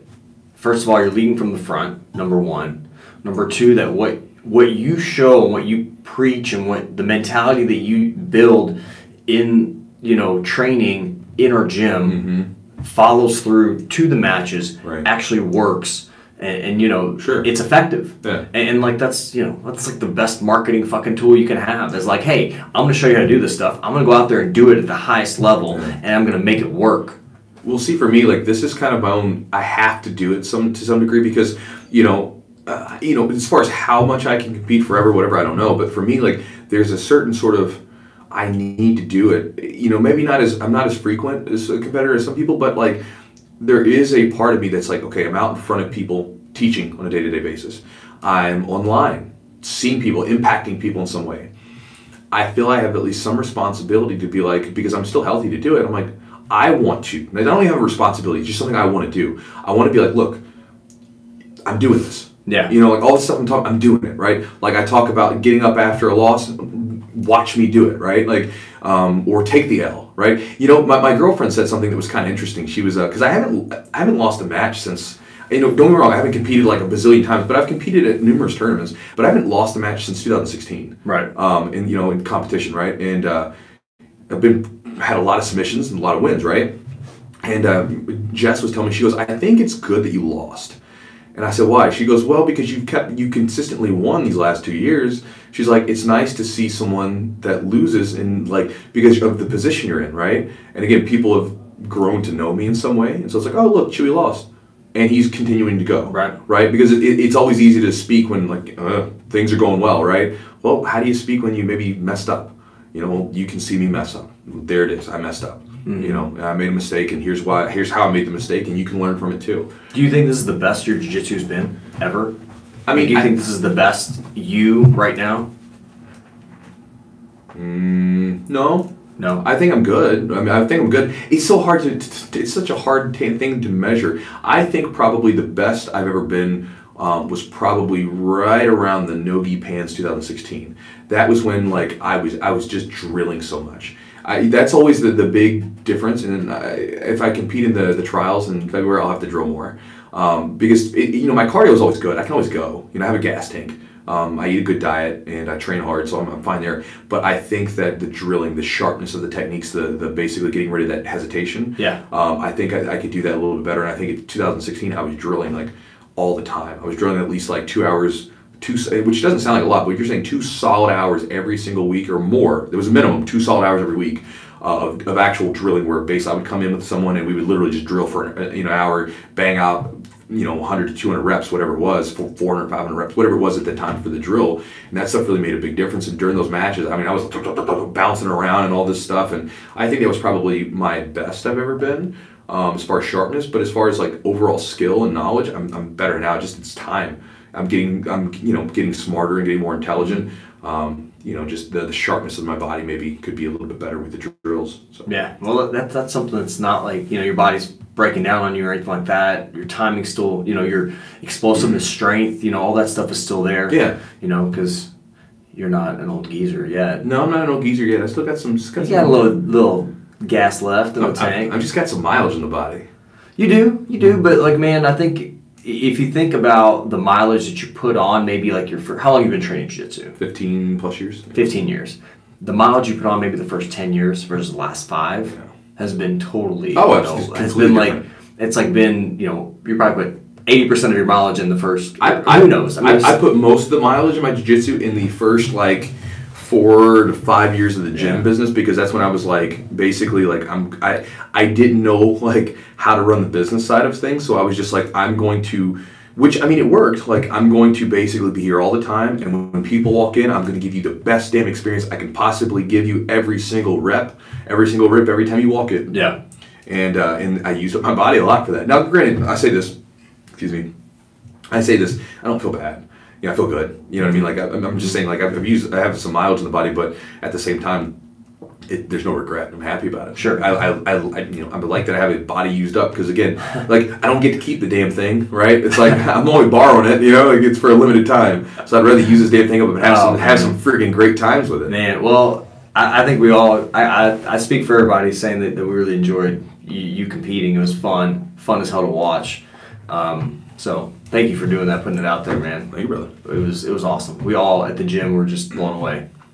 So good. Let's do some Q&A. Let's do some Q&A. Awesome. So let's talk with you guys. So I already see one here from Starlord28. He says, what's your current diet? So my current diet is lots of meals throughout the day. I eat the bulk of my carbohydrates around my training sessions. And I mean, it's nothing crazy. The thing is I could write, maybe I'll do this sometime. Maybe I'll make a little ebook or something and make a real exact idea of what I eat and all the foods that I eat, the ones that I find really useful. I mean, but the thing is I eat whole foods, single foods. When I say whole foods, I'm not talking about the store. I'm talking about it's a potato. it's a piece of steak, it's a piece of chicken, whatever it is, right? It's like I'm eating whole foods, and I just continuously eat whole foods throughout the day. Apples. Most of my carbohydrates come from fruit. I'll eat some fruit in the morning, or fruit like oranges, apples, berries, things like that. I have been adding in, just sort of see how I feel with them. I've been adding in some soaked and fermented oats. So basically what I'll do is I'll take the oats and I'll put them in a little bit of water, enough to soak up, and then I'll put either some lemon juice in there, or I'll put some Greek yogurt in there. And then basically you just let them sit on the counter for about 10 to 12 hours, and it'll help break down some of the phytic acid. Because basically, apparently, I didn't know this until a while ago. Like quinoa and things like that, you need to soak them before you eat them. Really? Mm-hmm. Okay. Because if you don't soak the grains and the seeds that you eat, think about beans, right? You gotta soak them, right? So there's there's different protective things that plants have on them, right? This is why it can be beneficial to give your vegetable a light cook, to basically break down the chemicals that they use as protectants. Right. So God, I can't think of the name of it now. Well, there's all kinds of them, right? But the ones because different plants have different ones, right? Yeah.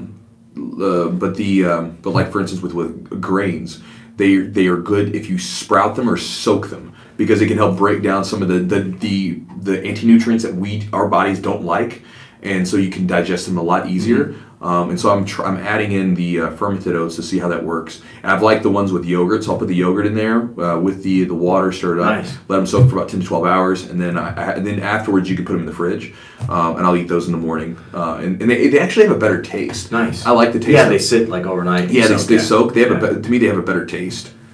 The one thing that like my wife talked about doing was using a pressure cooker for like beans and stuff like that, because it breaks down some of the stuff. What's up? Nothing. You're fine. So it breaks down some of the stuff for that. So, okay.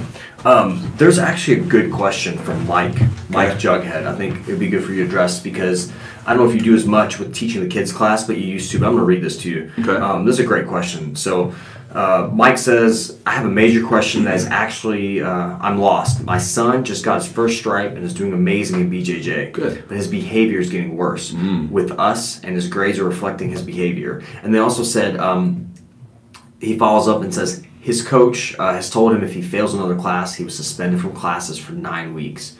Well, after that, his behavior got worse. Should we go ahead and take him out of class since he loves it so? No, that's the worst thing you can do.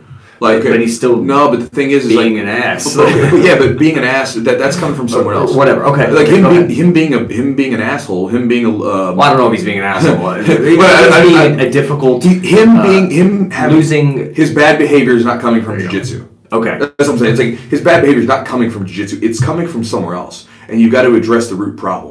Like, you can take anything you want to from that kid, but I don't. Again, I'm not a parent. So by the way, he's 12 years old, so he probably. Yeah, what I'm saying is you can take this with a grain of salt, because I'm not a parent. But what I've seen often, time and time again, is that parents will use this bargaining chip, right? Like, all right, you like jiu-jitsu, well, we're going to take it away from you. They take it away. It doesn't change anything, because it's not the root problem. Their bad behavior did not start from jiu-jitsu. It started from somewhere else, right? There's something else that needs to be addressed. And so I see that over and over again. I've seen it from parents, and it never works. Like, to me, like, something that can be positive, they should keep. What I would say, and this is what I like to do, like, no, let them keep training, but now you can't get promoted in belts. Okay. But here's the thing: the kid's gonna when some of these things come in, they're gonna want to stop doing it. Like, no, you're gonna go. Like, you're the parent. You get to decide what the kid does. Like, so what we'll do sometimes is we'll say, okay, the kid's making bad grades, can't get promoted in belts. No more belts, no more stripes until your grades reach it. What about competition? Like, maybe don't let them compete if they like competing. Say you just have to train, but you can't compete. Can't train. We'll take submissions away from them. Can't learn submissions. So like when it comes down to so basically like when it comes down to submissions, you don't get to do this one, right? We'll start taking things away like that, but we'll make them train. Or hey, after every single class until your grades come up, we're gonna make you do extra exercises, right? I remember we got that in football. In football, they'd make us do wind sprints until we freaking damn near puked. So all right, you ready? You're gonna do your 10 minutes or whatever. Punish the kid in some way, but don't take it away completely. Right? Because if the kid's maybe good at it and he's enjoying it, like there might be something there. But again, you have to find out what the root cause of that is. And the root cause is not because, the kid could be acting up because of something that's going on in school. You know what I mean? Like there's plenty of kids that act up because of negative factors inside the school. I don't know. But I think that you got to find the root cause and not just simply say, well, I'm going to take this away from him. Because especially that, like, what's he going to do? Is he going to sit home and play on this iPad? Like, take that stuff away from him. Take away his damn gaming system. Yeah. Take away his iPad. Take all that stuff away from him. Take the stuff that's not going to benefit his life, not the thing that could benefit him. You know, because to me, it's like... It's a great point, man. Because to me, like, with kids, if they, let's say he gets really good, one of the things that I found over time and time again is that as confidence in someone's inner confidence grows, the way that they perceive, like in the exterior, their outside world is so much more calm. Because they get so... I've had kids come in that were like acting up and they were jerks and they were mean bullies. And then once they got good at jiu-jitsu, right, they got confident in themselves, they didn't feel like the need to act that way because the way that they were acting was coming from a insecurity in them, right? Mm-hmm. And so as they became more secure in their physical abilities, it kind of was like, oh, well, I don't have to act this way because I feel pretty good about me, right? You know? And so, you know, that kind of thing. So it helps kind of do that. But I think that to take it away from them completely, something positive, it could be bad because, again, then you're just taking something away and we're never really getting at the root cause. You know, it's like, you know, I could draw up some poorly made analogy, but I think the point's made. Yeah, I think that really makes sense. So, yeah, because jiu-jitsu for most people is a positive thing. You know, it's they're getting some physical exercise, obviously, which they're getting, you know, some of that maybe extra pent-up aggression or whatever out. But yeah, I think it's a great point. You still make them do jiu-jitsu, but maybe they have to modify how they do it, and then they're like, well, I don't enjoy jiu-jitsu quite as much as I could. And yeah, exactly. And then you got to make them come. You got to make them keep going. Here's the thing: like, I'll get parents sometimes that'll bring me a kid, and they'll say, "This kid needs discipline." I'm like, well, you got to help me on this because, like, I get this kid for an hour. Like, you got him for longer than I do. I was like, you know, you need to do what you got to do. And I'm not being mean to anybody, but like, if you're the parent, man, like that's a job, dude. Like, you got to be on that kid, and you got to figure out what's going on. And you got to figure out what's going on, right? Like, because again, like I can't have a kid for an hour and then change everything. I can be a part of it. I can help that, right? To me, the way that jiu-jitsu can help this a lot of times is because as kids get confident, a lot of times negative behavior comes from a place of insecurity. It comes from a place of, like, you know, most bullies, they're not bullies because they feel so great about themselves, right? Sure. They're bullies because of what happens somewhere in their inner life, right? Yeah. Like, I can't tell you how many people that I knew that were bullies, and then I would see their interactions with their fathers, and I'd be like, God, that poor kid, right? That kind of thing, right? Where the dad's a complete jerk to him. But when the person gets confidence in themselves, there's no need to put other people down because they feel secure in who they are. Right. And so I think that you got to figure out what the root cause is there for those kids, and you got to remember you're the parent, so you get to call the shots. So a kid doesn't want to do it. I don't care what you want to do. You're the kid. Yeah. I mean, I remember being a kid. I'd sit at the table. I didn't want to eat broccoli. Too bad you're eating damn broccoli. You don't get up from the table until that broccoli's eaten. You know, I don't want to do this. Doesn't matter. That's what you're doing. And then I see people talk to their kids, like, ask them, you want to do this? Like, no. Like, they don't get a choice. Like, you as a parent know, you can see, right? Like, that kid, it's like being up on top of a counter, right? The kid can't see over the counter. You can see what's going on. You decide. You're the parent. You have a better like logical understanding of what's going on, what's going to benefit them, and you say, look, you're doing this. Like, I had a dad one time, and honestly, I thought he was pushing his kid a little bit too much, and then he kept making him come, even when the kid didn't want to come. And then now the kid has like a partial scholarship to a good school. He's wrestling, and the kid loves it because he pushed him through that sticky point, that hard point that where adults want to quit when they get their white belt and they're like not doing so hot, right? Yeah. Well, he was like, no, I know where you're at. You're at that quitting phase where things get tough. You ain't quitting. You're gonna come. You're gonna go to class. Kid would come to class, and sometimes he wouldn't be the most like energetic student, but he would come. And then later on, he started to get better at it, started to get confidence. Like, oh man, this is fun. And his dad saw that. His dad said, hey, listen, I know what's on the other end of this. If you give up now, you're a quitter. You're quitting at something that you could have been good at because it got tough. That's not a way to proceed through life. I'm going to push you through this. And once he got on the other end, he's like, see, I told you. Yeah. Right? And that's the way that parents have. They have to put down that iron fist a little bit, man. Like, again, you know, your kids might hate you a little bit in the beginning, but again, how many times have we had our parents push us in a way where at first we didn't understand, and then later on we're like, man, I'm so glad they did that. Right? Thank you so much for being a jerk. Thank you so much for pushing me. Thank you so much for being a person that pushed me in a direction I didn't want to go. Yeah. That's great. Here's a injury question, actually, from Evan Wallace. He says, tore my AC joint in a freak accident, which is basically your acromioclavicular joint. So right at your top of your shoulder, that little bump that sometimes sticks out. You can tear that in a bunch of different ways. A lot of times it's more of an impact injury, say landing on your shoulder, and it like pops up. And people are like, well, what's that joint do? What the hell? It's not that big of a deal. It's a huge deal. Anytime you move your arm, that joint actually has some like movement to it, okay? So when you tear that joint, he's basically saying he's frustrated. It's been 6 weeks. Dude, it depends on if you have a severe tear in that AC joint, like it could take you months, because you're constantly using your arm. You're constantly, like, you're sleeping on it. It could cause you pain that way. So, what I suggest is make sure your diet's great. Make sure, you're not eating a ton of sugar, so keeping the inflammation down. Then, I definitely like just gentle range of motion exercise and gentle, like rotator cuff strengthening, things like that. Strengthening in a pain-free range. And then just if anything hurts, avoid that. Like, that's one of those things, it's painful injury. I had a injury to my AC joint. Yeah, I got thrown on my shoulder when I was in wrestling. Right, and that was into my wrestling season that year. How long were you out? I didn't feel comfortable with it until about 6 months after. Yeah, that's where I started to ease into like lifting. Right, because like when I would lift, it was so weak.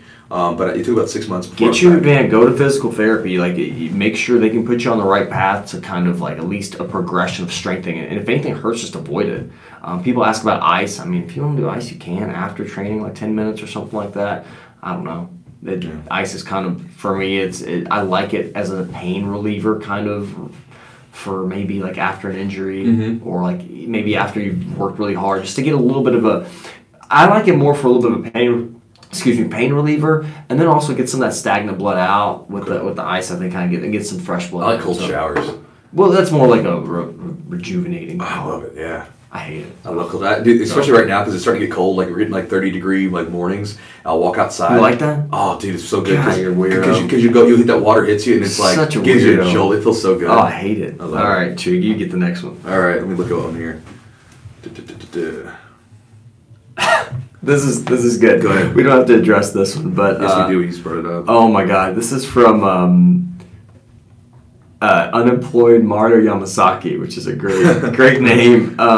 It says my coach banned me from class permanently for wearing my MAGA, I guess, Make America Great Again hat. What should I do? I wonder if it's even real. Probably not. The one I don't know if it's real, but I will say this. It said find a new gym, by the way. Yeah, I mean, to me, man, like one of the cool things, like I'll give you an example of a dynamic. When the elections were happening, we've got these two guys, Chris and Larry, right?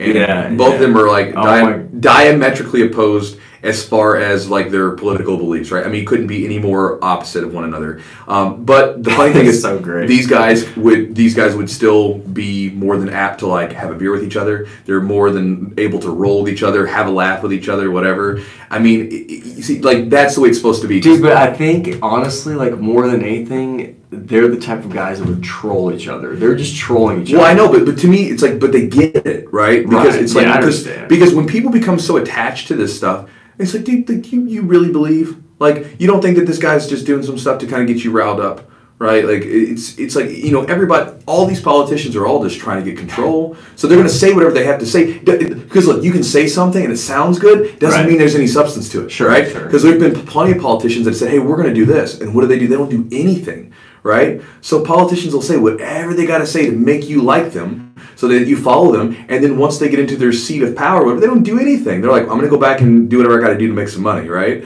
So it's like, if you feel like you're getting so pulled by the string, it's like a marionette puppet, right? Like, they're just doing this. They're like, yeah, I'm going to say something mean, I'm going to make you guys do this. It's like, if you take that stuff you have to take it seriously to some degree and obviously do your research, but when you get in there and like you get so attached to these people's ideas and stuff like that, like, look, man, like they're doing this 100% on purpose to manipulate you. Sure. And if you're letting it manipulate you so much that you're hating the human being that you have contact with, that you can't make common ground and break bread with another human being that you can see right in front of you, not some guy you'll never see except on TV, someone right in front of you. If you can't do that, then you're getting played, man.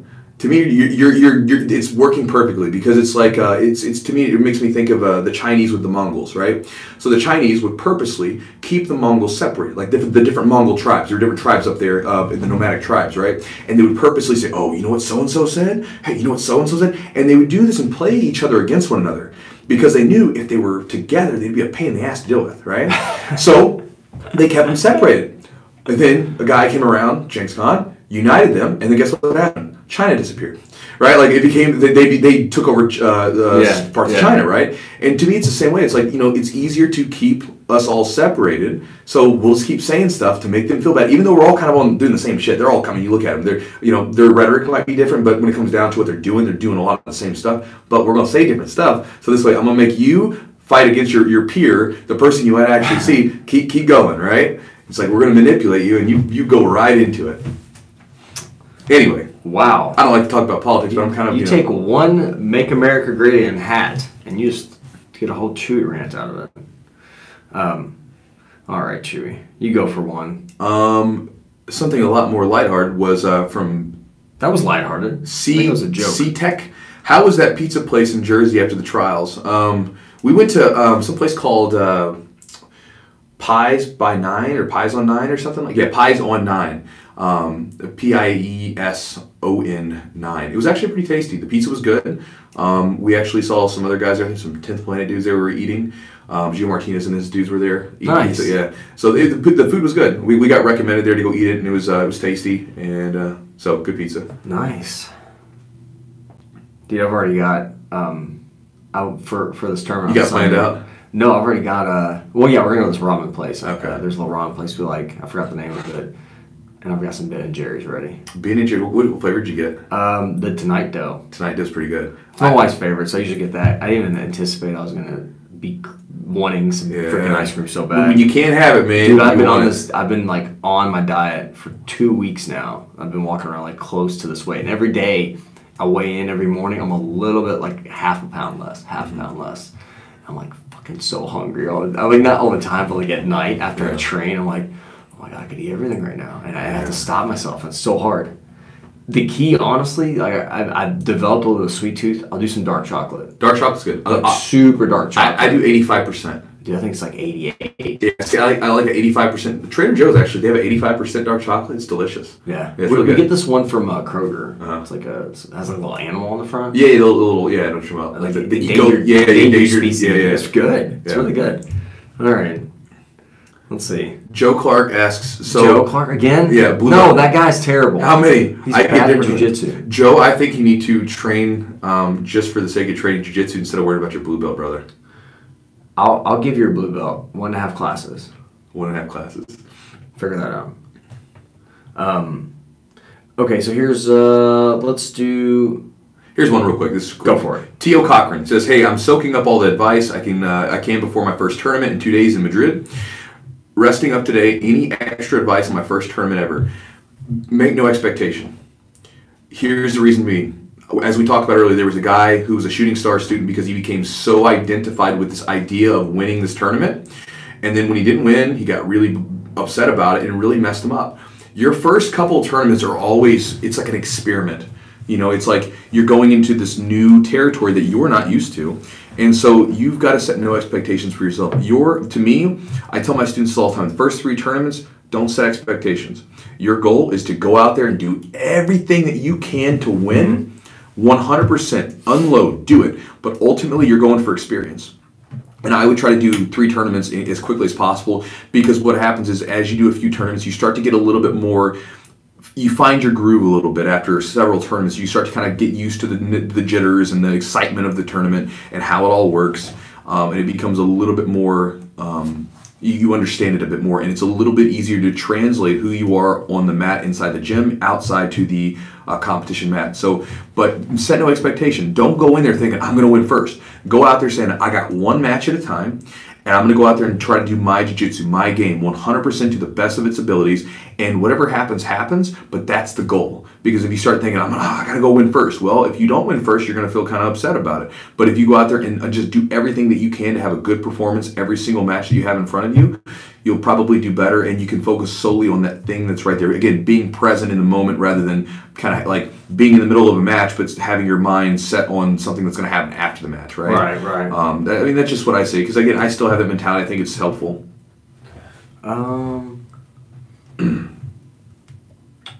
When starting your own classes, gym, what is some advice that you wish you knew at the beginning? I'm not sure if starting your own gym. Starting my own gym. Okay, let's do that. When you're starting your own gym or running your own classes, what's some advice? I think what we're probably going to do at some point is I'm going to bring on my business partner, and we're going to do a podcast with him. Yeah, and we're going to talk about some of the ins and outs of owning a gym, because a lot of you guys, again, you think this looks so easy. I want to have my own gym someday. Super easy. But there's so much to it that you probably don't think about. If you want to do it successfully, if you want to go open up a gym and go out of business and close your doors, that's one thing. But if you want to go up and be able to run something that's sustainable, that can continue to serve people, then it's a little bit different. But as far as something I would have known,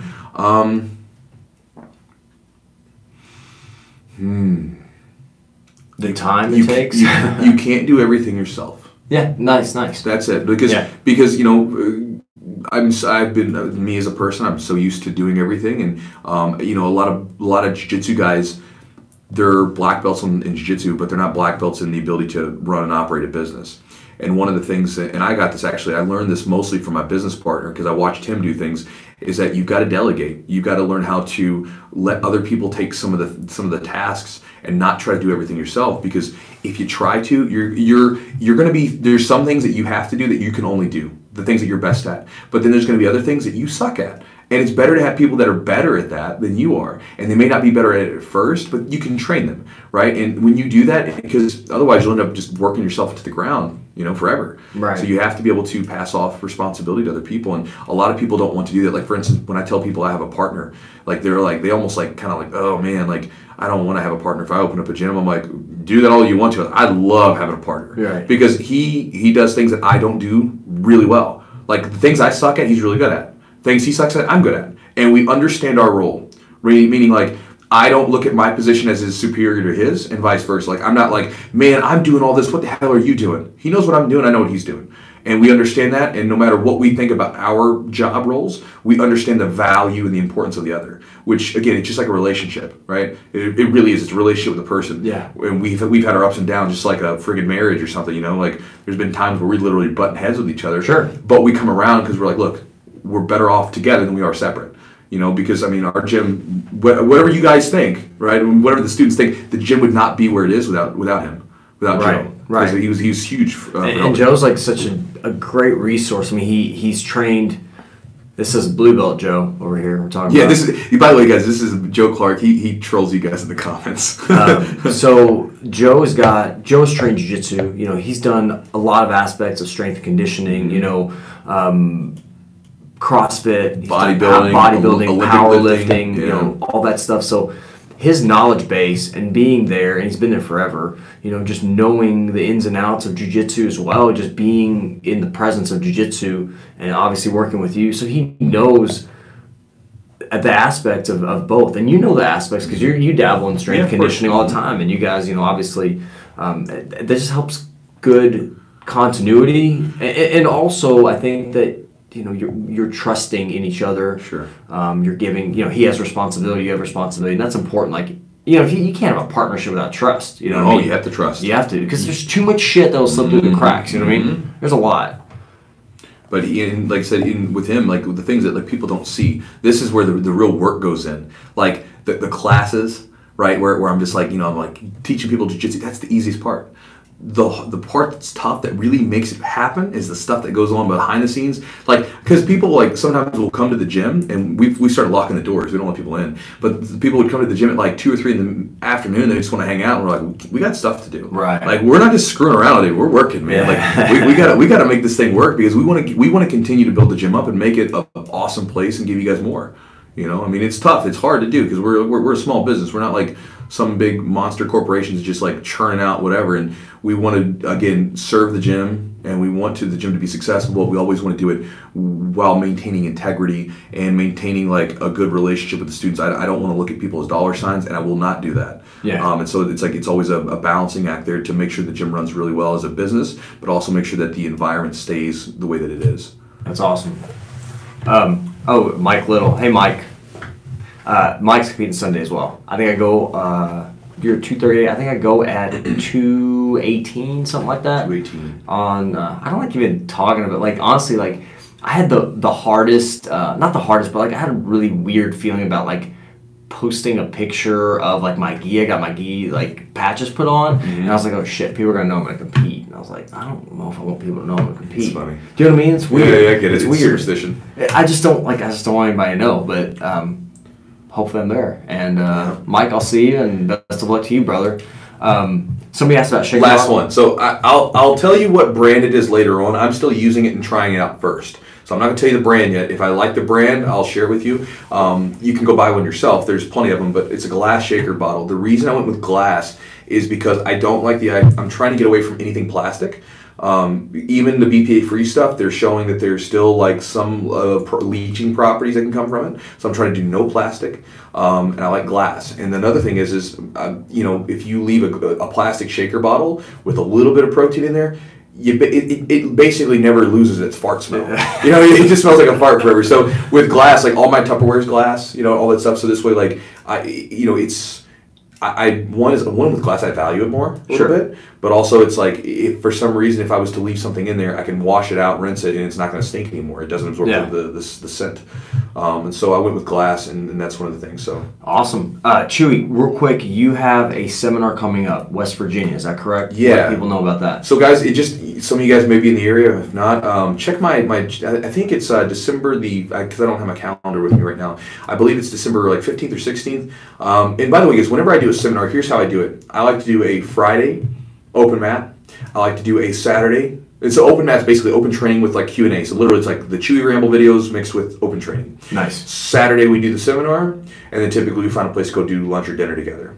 And so those are typically how I do it. So if I ever have a seminar near you, that's kind of how it's done. We're going to be in West Virginia this coming December. So like next month, we'll be up there, and it'll be I want to say the 15th, 15th, 16th, something like that. It's a Saturday, somewhere around there. Sounds good. And so we'll be there. If you guys can make it, it'll be awesome. It'll be a great time. Come train. There will also be a copy of all the techniques that we're going over. I'll have a video copy sent to you guys by email. That's awesome. Yeah, I'm just. What a great dude. That's such like a, you know, some people that run seminars. They're like Christian Woodmansey. Yeah. Awesome. He's like, dude, record all the hell you want. Yeah. I don't care. Like record it. You know. Right. Share it, whatever. Like, I want this stuff. I want you to get better. Yeah. So it was awesome. Really appreciate that. But like you setting it up, making it a package. Like, here you go. It's edited and it's edited, right? Well, I mean, it'll be edited to the point where like it's not going to be long, drawn out. But basically, all the techniques that I'm teaching. That's great, man. I always have someone recording for me. Sure. And so this way, instead of you having to focus on recording stuff, whatever, you can focus on me teaching, and I will just send you a video later on to your email, and you can, there it is. So helpful, man, to just be focused on the techniques. Exactly, because to me, like, I like to be able to go back and watch it, and so it's to me to offer something. And also, I just throw this out there because I get messages from people all the time, from people say, hey, can you do a seminar here? Can you do a seminar? I do seminars, and if you own a gym, then we can set it up to where it's not going to cost you an arm and a leg. The reason being is I've been a small gym owner where I didn't have a lot of money to like spend on seminars, and I would like say, man, I would really love to bring out so and so, and then I would send them a message and be like, all right, well, it's gonna be $3,000 up front plus it's travel fees, whatever. So basically, I'm eating, you know, even if the seminar makes a little bit of money, I'm eating a ton of money. And for me, like, one of the things that seminars really are for me is a chance to go out and meet people, and all these people around the world that I get to train with, like that who have watched me in videos and stuff. So I get to meet them. Fantastic, right? And so there's a couple different ways that we can do it to adjust it. I'm not like hard pressed. It's got to be this much, whatever. Got it. So I can do it with people to where even if you have a smaller gym or if you don't think you're going to make a ton of money from the seminar, we can work it out so it's not going to cost you an arm and a leg. So if somebody can't make the seminar, what's maybe a product that you have that might be good for them to check out if they can't work with you directly? Man, it depends on what you want to do. What's one that you like? Like right now, I've got two products I think are two that are really cool. I'm going to be doing a recap video of my stuff from ADCC, yeah. Awesome. Flo gave me the go-ahead on it. Sweet. But when I do that, like, I mean, you'll see a lot of the stuff that I use, basically, like my wrestling for jiu-jitsu product that I have. Yep. Same stuff. It's like the same stuff that I'm using in there. It's like, again, like all the same grip fighting and like locking up and stuff. It's all the same stuff there. And then from there, like, I mean, the other one that I'm really happy with is my half guard product I did. It's like my half guard like game in a series, right? And we're getting ready to add some more content to it from some surveys we did, and it's good. And so I really like those two. You can check those out if you go to my website jiu-jitsu.net. You go to video courses and products. Look them up. I have several. I have a side control escape series. I have a grip fighting series. I got several. You can check it out and find the one that you like. But give them a try. So right on. Awesome. So that's it. I think it's it, man. We might be on next week for another podcast. Oh yeah, so next week we'll be interviewing Lachlan Giles. You say Giles? Giles. That'll be, I think, on Sunday. Yeah, but it might not be out. The podcast Yeah, will not be out until Monday. We'll be back. We'll be back again probably like Wednesday normally. Yeah, we'll do like a Wednesday. So yeah, guys, we're usually here on Wednesday, so we'll see you guys next Wednesday then. All right. Thank you all for checking out the podcast. We will see you next week.